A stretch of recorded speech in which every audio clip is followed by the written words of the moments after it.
What up, what up? Welcome back to the Crowdfunding Demystified YouTube channel. And on today's video, we are doing a start to finish tutorial of Indiegogo. So by the end of this video, you're going to see step by step how to set up and how to start and launch an Indiegogo campaign, which is incredibly exciting. If you want to share your innovation, your products, your comic books, your theater campaigns, your film projects with the world, you're going to discover exactly how to do that by the end of this video. My name is Salvador Briggman. I've been passionate about this subject since 2012 when I entered the crowdfunding industry. And I hope that by the end of this video, you are ready to take action. So let's get into it and let's discover how to set up an Indiegogo campaign from scratch. All right, so wherever you are in the world, you're gonna go to Indiegogo.com. I'm hailing in from Miami, Florida. It's actually a rainy day here in Miami, so I hope you have great weather, whether you're in the United States or outside of the United States. We have a lot of students recently coming from many different countries. So you're gonna come here to Indiegogo.com. Indiegogo is, I would say, the first crowdfunding website. Actually was started before Kickstarter, and you can come and you can see many of the campaigns which are displayed here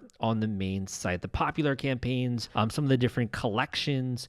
And based on my conversations with some of the staff at Indiegogo, they're really pushing heavy e-commerce. So you'll notice some new sections when it comes to the website. For example, the Indie Shop, which is where you can actually view different products that are listed at different retail prices or prices here on Indiegogo. And I think they're really trying to push this e-commerce function. So first thing you're going to do is you're going to log into the website. So you're going to come here. If you haven't yet, you can sign up for an account. I'm just going to continue with Facebook because that's the easiest one. If you haven't yet, you can actually connect with me on Facebook. You can search my name, Salvador Briggman, on Facebook. I'm also on LinkedIn as well if you want to connect with me there. I have a Facebook group that's dedicated to Kickstarter and crowdfunding. It has more than 10,000 members in it. We also have a LinkedIn group that has more than 10,000 members as well. So you're welcome to connect with me. I'm also active on other social platforms as well. So once you have signed in, you are then going to click Start a Campaign. Click Start a Campaign, and it's going to bring you to this screen. So there are a couple of different phases when it comes to crowdfunding. There's in-demand, there's e-commerce, which is new. We are going to focus on crowdfunding, which is setting up an Indiegogo campaign in this video and how to do that. So you're going to click Start Your Campaign. At the time I'm recording this video, I actually should probably back up so you can actually see that. They had initially actually cut out the fee when it comes to a 4% fee, and their traditional fee though is 5% when it comes to starting a campaign if you are launching a campaign there. So when you start a campaign, you're going to come here to the Indiegogo dashboard. Now there's a couple of things you should be aware of when it comes to this, but most of the features that you're looking for are going to be on the left-hand side. I want to start here with basics. So when someone comes to me and they're like, Sal, I want to set up a crowdfunding campaign or an Indiegogo campaign or a Kickstarter campaign, a lot of the times they're trying to set it up in literally like a day, right? And you can technically set this sucker up in like 30 minutes if you wanted to. You can get this out there, you can market, you can promote it, you can do all that. But what I would say is that if you're trying to do this the right way, properly, you really want to think about some of these different elements when it comes to things like the campaign title, the campaign tagline, the campaign card, which is what people are going to see, like the thumbnail to your campaign. Location is just where the country is that you're going to be launching this from. The category is where you're going to fit in. And this is actually an important decision as well, because depending on the category, that's going to determine how well you rank when it comes to the GoGo Factor algorithm. In addition, you're going to be competing against other people that are in that category. So you want to be mindful, should I be launching in the fashion and wearables category? Or maybe be launching in the productivity category? You got to do just a tiny bit of research. The main three categories are usually tech and innovation, creative, or community projects. So thinking about that is going to allow you, again, to trend just a tiny bit better on the platform, and also be mindful about the ways in which people are going to discover you. What are they going to search on the platform? How do you want to be represented, if you will, when it comes to your brand, when it comes to those tags? And then you're going to select the campaign duration. So I would say an average or like a median when it comes to campaign durations is usually around 30 days. If you're going longer than 30 days, it's kind of hard to maintain your momentum. Shorter than 30 days, you might not have enough time to really do all the marketing mechanisms that are available to you, and you might miss out on some funding. But one thing that is a little bit sneaky that I want to share with you, right, with you guys, if you really zoom in to this super small micro text, right, which is so hard to see, you can actually, if you want to, extend your campaign as many times as you want to up until the 60-day duration maximum. So you can actually extend your Indiegogo campaign. They don't really talk about that enough, I think, when it comes to Indiegogo. So in thinking about the title and the campaign title, I'm not going to get too much into tips and advice when it comes to this video, just because we would be here for like hours, right, when it comes to that. But I did want to give you at least one or two thoughts when it comes to that. So if you are struggling to come up with a campaign title, if you don't know what to do when it comes to your description, go and check out a couple of similar campaigns in your category. See, how are they doing their titles? How are they doing their descriptions? Whether it's from a comic book, a card game, an invention, a new electronics product like this, they're choosing to focus a lot on the specs and also on the features. As you can see here, the range duration there, swappable battery. So think a little bit about your category, because this description is a heck of a lot different than this description, right? So you really want to base it based around your category. And that's actually how I got started in the industry back in 2012. I was doing a logistic regression mini econ thesis at George Washington University, and I was comparing the different categories on Kickstarter. And what I found is that categories like comic books behaved a lot differently than categories like technology and gadgets. And the variables that affect success are different from category to category. So you got to be mindful of that. So in looking at this, you're first going to do that. You then have your basics, which you fill out. You're then going to get more into the content. Now, what I would say is that video is a little bit scary for anyone out there, even myself, and I'm a YouTuber, right? It's crazy. Like sometimes I'll be trying to make a video and I'm like, oh my gosh, we're gonna have possibly thousands of people see this. That's so exciting and nerve-wracking at the same time. And I get really passionate about it, right? For some people, it almost fills them with a sense of dread that they're gonna have a video out there that maybe thousands of people around the world are gonna see. But videos statistically raise more than just having a static image. You can see here actually some of the stats. Campaigns with videos, according to Indiegogo, raise 2,000% more than campaigns without videos. They recommend the video between 2 to 3 minutes. I would say definitely depends on the category, but at least under 3.5 minutes is a pretty decent duration when it comes to the video. So you would have, and you'd embed your video from YouTube or Vimeo. You come down here if you want to, you can have an image as well, which would be like the thumbnail to the video if you want to think about that way. And then kind of one section, which, this is going to get my blood to boil, you guys. And if you've been enjoying the video so far, give me a thumbs up. Might as well get that before I flip out here. So when it comes to the story, look at this story, guys. This is horrible. I mean, the team here at Indiegogo, they really have to improve the story feature, in my opinion. So what they recommend is like a short story, introduce yourself, describe your campaign, express the magnitude of what contributors will receive, then talk about what we need, the impact, risk, and challenges. Like these are good basic, pillars to start with. But what I would say when it comes to the story is look at campaigns in your category. So if you were, for example, doing a technology project, if you come here, what do you notice first? You don't notice any text, right? You notice some incredible graphics and icons. You notice people using the product, how it works, features, benefits. And then it gets a little bit into the text and the story from there. So you really want to compare this with other projects. It's same here with this campaign, right?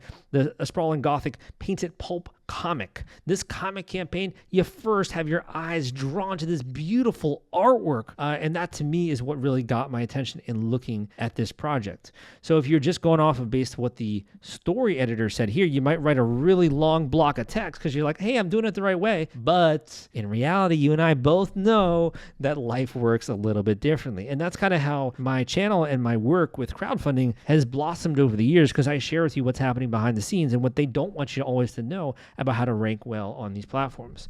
So in looking at this, a couple of sections I can think of that would be missing would be you definitely need to have a unique section on benefits, features. You need to be thinking a lot about the timeline and also the budget that goes into this. The more you can make this visual with GIFs and images, the better off your campaign. But if you're just trying to do a smaller project, like maybe 5 figures or 10K or something like that, it's probably going to be okay. If you're trying to go bigger, like a 6-figure campaign plus, you really want to be thinking about that story section. Another one, and people, when I talk about FAQs, they might be like, Sal, that's so basic. Like, why are you talking about FAQs, right? I thought you knew something about crowdfunding. Well, to me, FAQs are actually an incredibly important part of any campaign. And the reason why is that you have a couple of different groups. You have some people that are going to back it and support it immediately, right? And I teach that when it comes to my free courses, when it comes to my book, The Kickstarter Launch Formula, available on Amazon. I teach this in my paid programs, and also when it comes to my individual one-on-one coaching calls,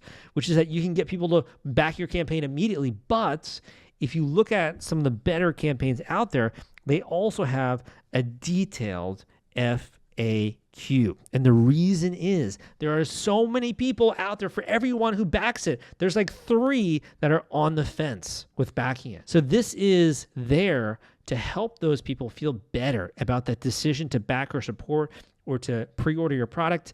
The FAQ is there to combat objections, to answer questions so that you don't have to. And for those people that aren't going to speak up because maybe they're a little bit introverted or shy, or they're busy throughout their day doing other stuff, this is there for them to consult before they actually make that backing decision. So make sure that you fill out some of these FAQs specifically as it relates to your project or your product. We are breezing right along, so let's get here to the next section when it comes to perks. And as I mentioned, if you enjoy my passion, my enthusiasm, the way that I'm breaking this down in a no-nonsense framework so you can get this sucker out there so you can impact the world for the positive, give me a thumbs up on this video. And of course, hit that subscribe button if you haven't already to get videos like this every single week. Okay, so let's get into this. When it comes to the perks, the campaign perks, this is something that can be a little bit confusing, I find personally. And for some people, like, oh, this is so easy. But for me, I find it a little bit confusing. So let's pull up another example here. So this one example, Terminal. So these guys, I actually recently had on my podcast on episode number 505, how to turn your passion into a 157K Kickstarter success. So they actually raised money successfully on Kickstarter, and then they went into Indiegogo in demand, which is where they are now with their in-demand campaign. So they've already raised an extra 10K at the time I am recording this video. So what you see here on the right-hand side, these are the perks. These are the rewards. They're basically what people get in exchange for backing or pre-ordering your product. So they say, I want to get this. I can pre-order a terminal for $109, which is maybe 21% off MSRP, right? And you can see here the description that goes into that. You can see as well the items that are included, the shipping dates, all that information, and you can select from a couple of different perks and a beautiful looking image as well. When you come here and you say, well, I'd really like to get that, you then decide to select from a clear or a black one. So you have some different color specifications there. You're then going to be taken to a checkout feature. So with that checkout, if you want to, and I'll show you how to do this on the back end, you can also have a discount code, which is a really cool feature that they've added, in my opinion. So you have then as well, looking down here, maybe I also want to have an extra battery upgrade, right? So I'm going to add this on. And then I get really excited. I'm like, you know what? I want it's a translucent case so I can show this off in Starbucks, and everyone in Miami can be envious of my terminal. So if you look at this and you come here, you can see on the right-hand side that as I've done that, that's added up the order value, and then you can go there, you can proceed to checkout, and you can go through this process of checking out with your campaign. Want to take all the stress out of fulfilling your Kickstarter rewards? Fulfillrite is the turnkey solution that puts product delivery on autopilot. The Top Campaigns uses trusted high-tech provider to store, package, and ship their products. Focus on growing your business. Leave shipping to the experts. Don't wait. Get a custom quote from Fulfillrite today. Link in the description. So that's really the experience that you are designing when you are beginning to create new perks. So let's just say, I think I have to go through these first. Sorry guys, I got to go through this. Let me just United States. Let's save that, and then we'll go through the perks. There we go. Let's go back. Create perk. Okay, believe it or not, I'm doing this while I'm talking, so it's a little bit challenging. But that being said, let's get into this. So 2 major things here with the perks. The first is that you can specify whether or not this is visible or hidden. Now, why would you want to have a hidden perk? This is also known as a secret perk back in the day. A hidden perk would be great if you're announcing something cool. So let's just say like a community you've built before you went live, or a tribe you've built, or an email list you've built up before you went live. You could give them a unique URL that when they go through that, it's going to unlock that hidden perk and they can back it. And it feels so exclusive and private and VIP. That's really cool. For the vast majority of y'all out there, you probably are going to do more of a visible perk just to kind of get started. So you click visible perk, you'd select the price. Let's just say we're going to do 20 bucks. We'll say the retail price is $40. That's 50% off. You then have the title. You would add in the different items that are required, which we saw were like bullet points, right? When I was giving you that example, the description, which is going to really describe what that is, the image, which I think is incredibly powerful. But at the same time, not every campaign is going to have a perk image. Like you see here, we're looking at this. You guys should be emailing these kids, be like, hey, this is just seen on Sal's video. You guys should have an image for this perk, right? It makes so much sense to really boost the value, the appeal, the CTR, the click-through rate when it comes to this page. Just add a simple image on it, guys, right? There's so many easy ways that you can really upgrade a campaign. To add the image perk and then also the quantity available. So you can, if you want to, limit the number of perks that are available for anyone who comes to that page. And the reason why you might want to do that is someone's like, wow, this looks really cool, but there's only 5 of them available. I'm going to grab this now. When you have a limited number of perks that are available, it creates this fear of missing out. Us marketers call it fear of missing out, where someone is going to see that and they're just going to create urgency, and they're going to take action now, and they're going to back that campaign. That might be one reason why you want to have a limited number of quantities available. You can also have a purchase quantity limit. And this is something where the other day I was like talking about this, and they're like, Sal, why would I want to limit the number that people can buy? Well, let's just say that you're a beginning creator and you're just a little bit intimidated about the idea of having to fulfill hundreds or thousands of orders to people around the world. I totally understand that. I do think, in my values with CrowdCrux, which is my company, my website, crowdcrux.com, is that we believe in thinking big. We believe in taking the risk. We believe in plowing through obstacles, smashing through our goals, and we're willing to become greater to meet the demands of whatever task we are faced with.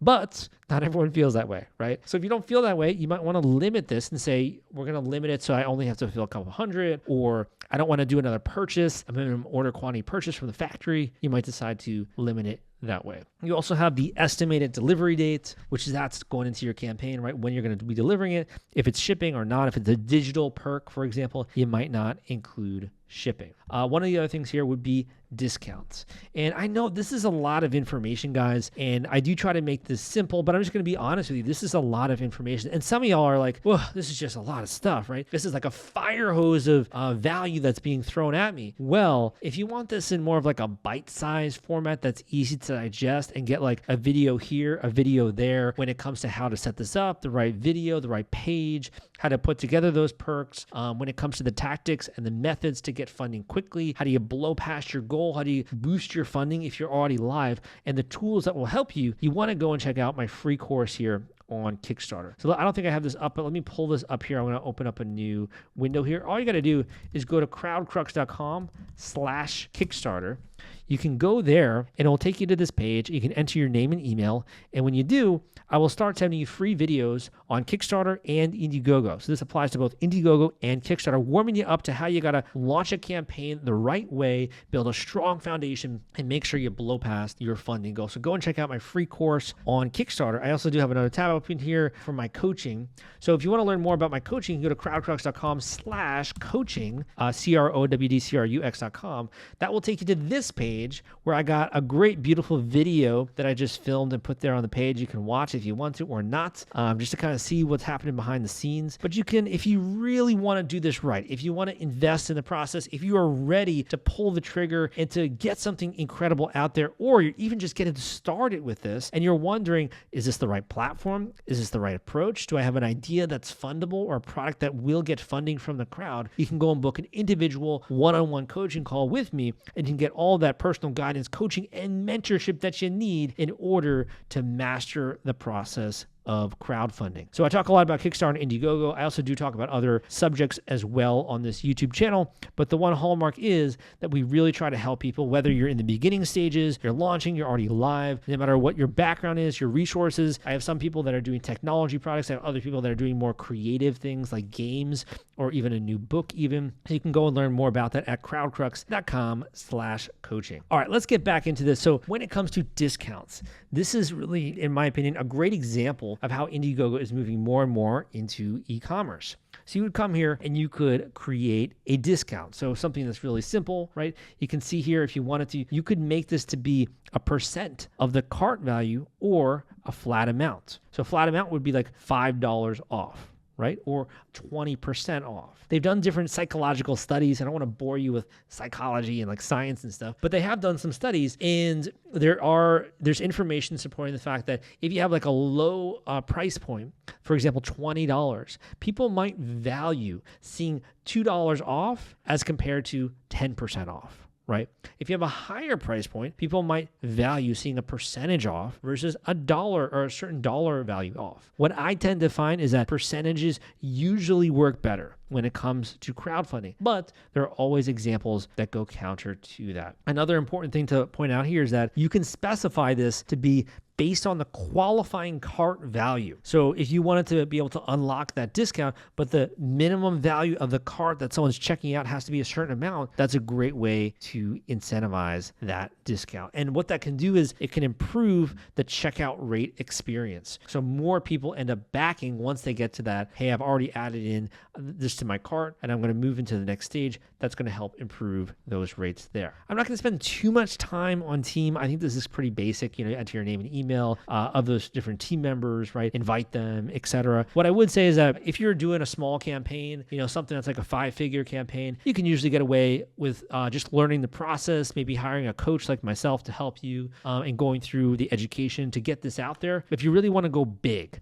like I'm talking about 75K plus, you usually need to be working with a little bit of a team to help out. And that could be, someone who's taking off your plate entirely, or it could just be in different assets or ways, whether it's even just a video editor to make sure you get a nice looking campaign page video. You know, we go and we look at some of these other videos. Let me see if I can come here to, I think I had one, this bike campaign. You can see here just the beautifully designed video, the functions, the features, how people are using it, different use cases, right? At some point in time, it's going to make sense to invest in getting your brand to the next level. And whether that's the video, whether that's getting help from a guidance perspective, or when it comes to help with launching the sucker and execution, I do think it makes sense to assemble a team. Business is more of a team sport than an individual sport. So let's get into some of these other sections. When it comes to funding, okay, so for funding, you're going to decide, first of all, if you want to do an individual or a business/nonprofit.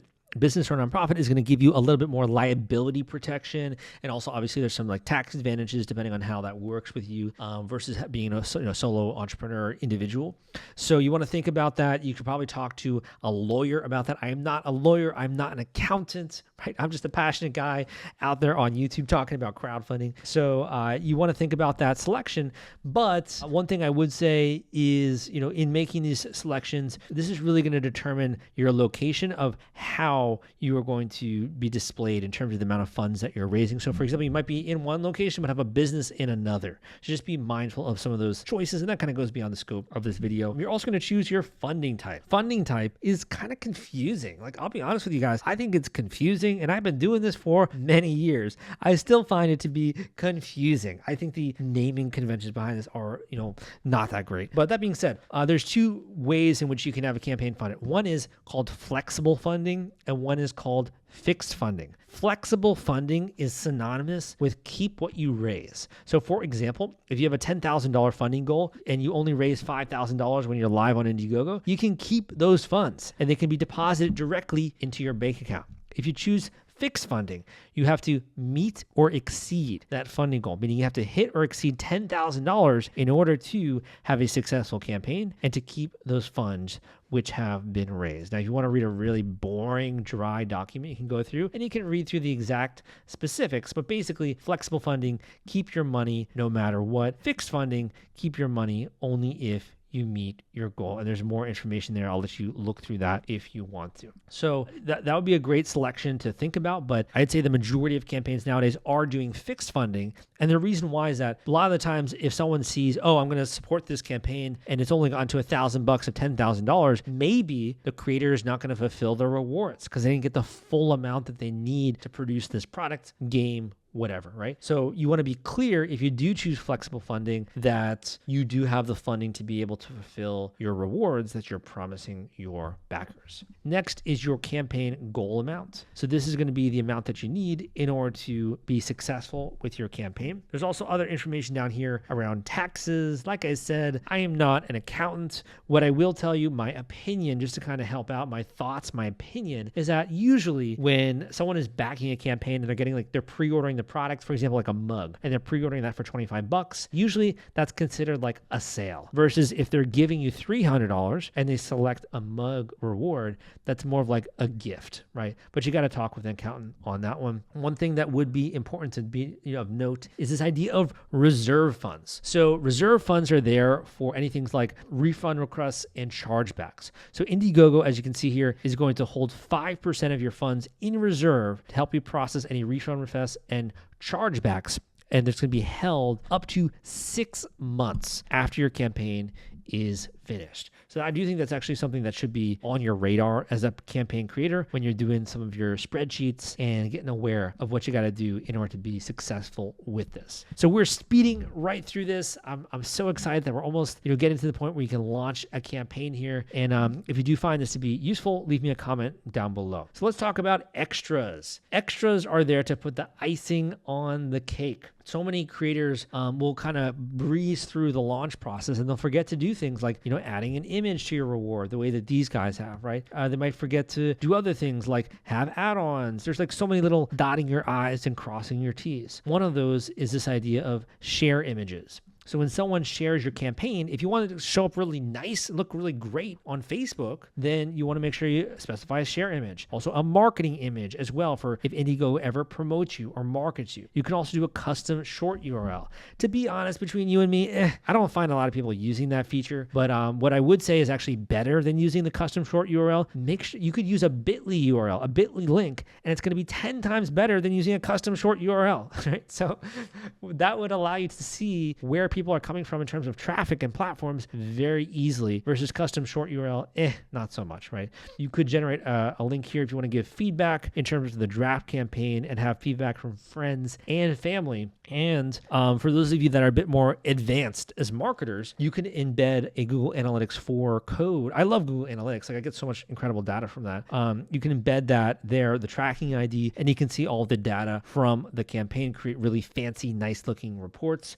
There are many other tracking codes you can install like Google Ads, TikTok. The one that probably makes the most sense would be Facebook. I think Facebook is a great place to advertise and market your campaign. And if you don't know how to do that, you can get guidance from someone like myself as to how to, or you can have, if it makes sense and we like your project, we might decide to work one-on-one on that basis at a select basis if we really believe in your project. But Facebook is a great place to promote your project. You can also in the extras section add in a video gallery. So video gallery would be if people are coming to your project here and you want to have other videos, images, stuff like that to really show the full suite of your product offering. You could add in other images and videos here. So that would be in the extras section. Next would be settings. So I think this is I want to make sure this video is useful for you. And I don't want to go too long, right? I have a lot of other great videos out there on YouTube on different sections when it comes to Indiegogo and also how to launch one of these campaigns. But what I would say is in demand. This is one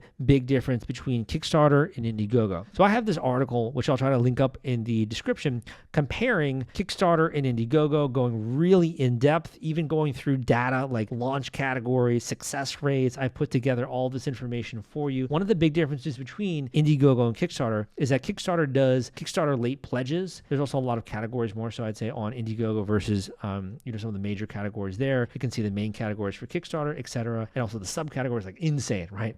But anyway, so one of the big differences is that Kickstarter has what's called late pledges versus Indiegogo has Indiegogo in demand. In demand allows you, I guess a better question, as we're getting here to the end, a better question is, let me ask you this directly. What if you could raise an extra 30 to 50% more with your campaign? How good would that sound? And you're like, Sal, that sounds amazing. Tell me how to do it, right? You do that with having multiple phases for the launch. So one phase could be pre-launch, one phase could be live, one phase could be going into a post-crowdfunding phase like Indiegogo in demand. That's where you can extend the deadline in which you're live on Indiegogo. You can continue to rack up the pledges and people can get in the door with that incredible price or that offering, which you promised them. Now, according to them, and I'll put an asterisk on this, and this is just my opinion, Indiegogo is very, I'll use the word interesting with their stats, right? Very interesting with their stats. But what they say is that on the platform in demand, campaigns on average raise 123% more funds than their initial funding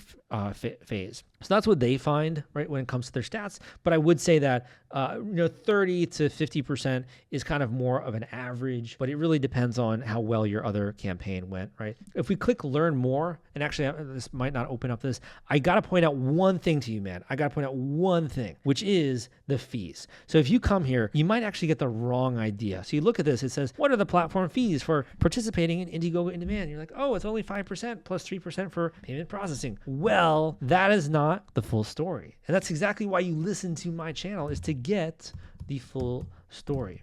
So let's look at fees here. Let's go to Indiegogo. So if you really look at the nitty gritty information, take a look at this, guys. I'm going to zoom in here. Platform fee, okay? If you are in our in-demand program and you ran your campaign on Indiegogo, your platform fee remains 5%. But the in-demand fee for campaigns that did not originally run on Indiegogo is an 8% platform fee. So you're actually paying a higher percent fee when you are running, for example, from Kickstarter to go to Indiegogo versus Indiegogo to Indiegogo in demand. So first of all, that's this first one. The second is, take out this, 15% total fee on any funds driven by Indiegogo's platform channels. So what they're saying is 15% total fees if it's driven from Indiegogo's platform channels plus payment processing fees. So I'm not trying to, poo-poo Indiegogo in demand. I like Indiegogo in demand. I like Indiegogo as well. And I think it's a great option for creators. I recommend it quite frequently, depending on the type of creator and product and project.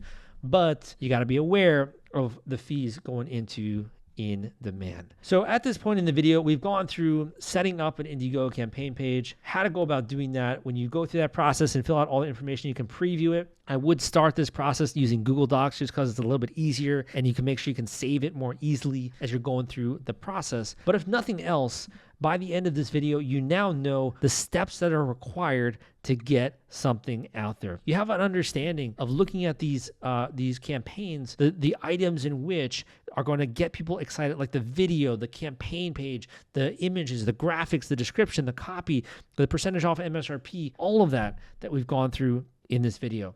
And if you really need a little bit more help or guidance going into this launch, number one, go and check out my free course. I'll also include a comparison between Kickstarter and Indiegogo as a link in the description. This is a great podcast to listen to. I was blown away. I think this is one of the greater podcasts we've done recently. So I'd go and recommend listening to the Terminal podcast if you want to learn more about those guys. And lastly, if you do want to do this right, if you want to build a strong foundation going into your launch, if you want to make sure that you've dotted your I's, you've crossed your T's, whether you're in the beginning phases of this, deciding whether or not crowdfunding is for you, if you're in the middle phases, you're gearing up to a launch in the next couple of weeks or months, or you're already live and you're just like, Sal, how do I get this thing to go to the moon? You want to check out my individual one-on-one intensive coaching call option at the link crowdcrux.com/coaching, which I will also link up in the show notes. Thank you so much, man. My name is Salvador Briggman. Go out there, kick some ass, take some names, move towards the direction of getting your project out there, impacting the world for the positive, and hopefully